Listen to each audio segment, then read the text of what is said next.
بسم اللہ الرحمن الرحیم رب اشرح لی صدری ویسر لی امری واحلل عقدۃ من لسانی یفقہوا قولی واجعل لی وزیرا من اہلی۔ مشرکین مکہ اللہ کو اللہ کے نام سے رب مانتے تھے، اس کی تمام صفات کا اعتراف کرتے تھے۔ وہ اپنے مشکل ترین حالات میں صرف اللہ وحدہ کو ہی پکارتے تھے، اور سب سے زیادہ حیران کن تو یہ بات ہے کہ وہ اللہ کو اللہ کے نام سے پکارتے تھے۔ پھر کیا وجہ تھی کہ وہ مشرک کہلائے؟ ان کا رب کو رب ماننا رب کو ہی قابل قبول نہ تھا۔ ان کے اس عقیدے میں شرک کی ملاوٹ تھی۔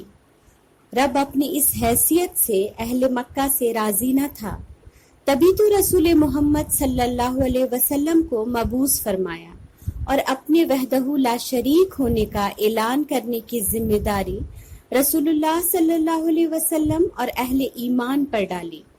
آئیے جانتے ہیں کہ وہ اعمال کیا تھے جس نے اہل مکہ کو مشرک بنا دیا۔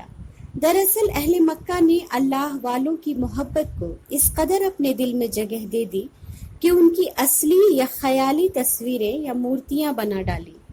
انبیاء اور بزرگان دین کے پیغام کو بھلا کر ان سے اتنی عقیدت وابستہ کر لی کہ انہیں اللہ کے کاموں میں شریک یا حصے دار سمجھ بیٹھے۔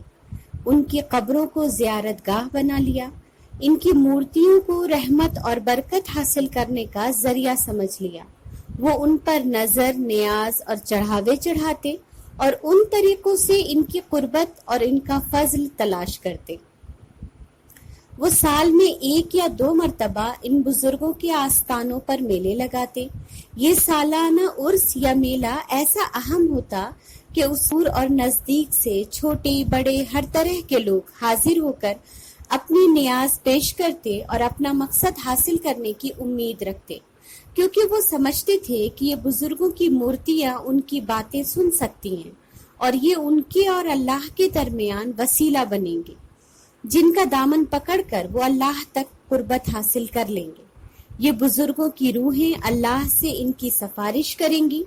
تو یہ تھا مشرکوں کا شرک، یہ تھی غیر اللہ کے لیے ان کی عبادت، یہ تھا اللہ کے علاوہ ان کا بتوں کو معبود بنانا، شریک ٹھہرانا، اور نبی کریم صلی اللہ علیہ وسلم کو جو توحید کی دعوت لے کر اٹھایا گیا تھا، وہ اللہ کے سوا ہر معبود، ہر شریک کو چھوڑنے کا مطالبہ کر رہا تھا، اور یہی بات مشرکوں پر گراں گزر رہی تھی، جس کا ذکر اللہ رب العزت نے سورہ صاد میں اس طرح فرمایا: یہ کیا تک ہے کہ اس نے سارے معبودوں کی جگہ ایک معبود بنا ڈالا؟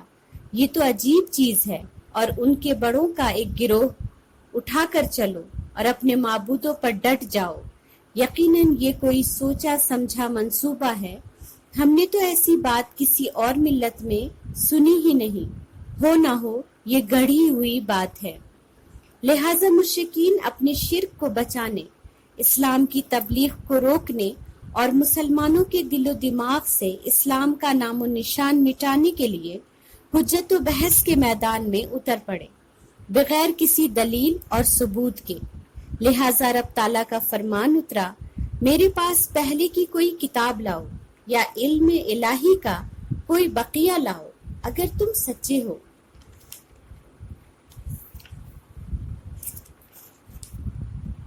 مزید دوسری جگہ فرمایا: اے پیغمبر، ان سے کہو کیا تمہارے پاس کچھ علم ہے؟ اگر ہے تو ہمارے سامنے لاؤ، ورنہ حقیقت تو یہ ہے کہ تم محض گمان کی پیروی کرتے ہو اور ادھر ادھر کی اٹکل پچو لگاتے ہو۔ جس کے جواب میں انہوں نے کہا: بلکہ ہم نے اپنے باپ دادا کو جس پر پایا ہے اس کی پیروی کر رہے ہیں۔ صاف ظاہر تھا اس جواب میں مشرکین کی جہالت اور بے بسی کھل کر سامنے آ گئی تھی، اور ہر دور میں لوگ حق بات کا جواب اسی طرح جب نہیں دے پاتے تو باپ دادا کے نام کو آگے لے آتے ہیں اور خود کو ان کا فرما بردار ثابت کرنے کی کوشش کرتے ہیں کہ گویا بس اسی رسم و رواج کو ادا کر کے وہ اپنے ماں باپ کا حق ادا کر سکتے ہیں، اور ان سے بڑا خاندان کا پاسدار کوئی نہیں۔ تو ہم یاد رکھیں، اہل مکہ ہوں یا اہل خاندان، جو وہاں حق تھا وہ یہاں بھی حق ہے۔ کوئی بھی بات جو آپ کے عقیدے کو مشکوک کرتی ہو آپ تک جب حق آ جائے پھر بھی اس کو جاری رکھنا ہمیں اللہ کا نافرمان بنائے گا، خواہ اسے ہمارے باپ دادا ہی کیوں نہ کرتے آئے ہوں۔ باپ دادا تک اگر حق نہ پہنچا تو اللہ انشاءاللہ ان پر رحم کرے گا، لیکن اگر ہم بحث اور حجت کرتے رہے اللہ کے واضح احکام کے سمجھ میں آ جانے کے بعد بھی تو اللہ ہم سے ضرور سوال کرے گا۔ لہٰذا اللہ نے فرمایا انہوں نے اپنے باپ دادا کو گمراہ پایا تو خود بھی انہی کے نقش قدم پر دوڑے جا رہے ہیں۔ ایسی بے شمار آیتوں میں اللہ رب العزت نے ان کے خیالات کی تردید کی، اور ہم جب قرآن کی مکی صورتوں کو دیکھتے ہیں تو وہ توحید اور آخرت پر دلالت کرتی ہوئی نظر آتی ہے۔ کوئی بھی مسلمان اگر قرآن کو سمجھ کر اس کا علم حاصل کر لے تو وہ جان جائے گا کہ رب تعالیٰ اس سے کیسی بندگی چاہتا ہے۔ پھر کوئی اپنے باپ دادا خاندان کو رب کے حکم کے آگے لانے کی ہمت بھی نہیں کرے گا، کیونکہ یہ ہمت اسے رب کی نظر میں مشکوک کر دے گا۔ مختصر یہ ہے کہ رب کی آیات جب کھلم کھلا مشرکین کے شرک پر تبصرہ کرنے لگی تو اہل مکہ سرداران قریش بھڑک اٹھے، انہوں نے مسلمانوں کو گالیاں دی اور ان کے پروردگار کو بھی۔ اب مشرکین نے طے کیا کہ بحث اور حجت کے بجائے اسلام کی دعوت کو بزور طاقت کچل دیں گے، اور ان کے خاندان قبیلے کے جو لوگ مسلمان ہو گئے ہیں انہیں اتنی اذیتیں دیں کہ وہ محمد صلی اللہ علیہ وسلم کا دین چھوڑ دیں۔ چنانچہ قبیلے کے سرداروں طاقتور اشخاص نے لوگوں کو اللہ کے راستے سے روکنے کی ہر ممکن کوشش کرنے کی ٹھان لی۔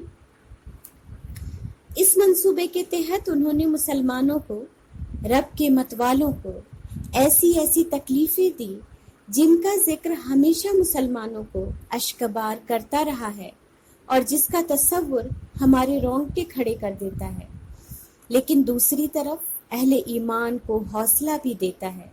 اپنے ایمان کے لیے کوئی بھی قربانی دینے کا حوصلہ، کسی بھی حالات سے گزر جانے کا حوصلہ، اور باطل کے ظلم و جبر کے آگے سینہ سپر ہو جانے کا حوصلہ۔ ان کے احوال سے ہی ہمت لے کر مسلمانوں نے وہ قربانیاں دی ہیں جن کے گواہ یہ دریا اور صحرا ہیں، جو تاریخ کے بابوں میں روشن ہیں، جن سے متوالے آج بھی ضیاء حاصل کرتے ہیں۔ تصور کی آنکھوں سے دور عرب کے صحرا میں غور سے دیکھیے، امیہ بن خلف نے حضرت بلال کے گلے میں رسی ڈال کر بچوں کے حوالے کر دیا ہے۔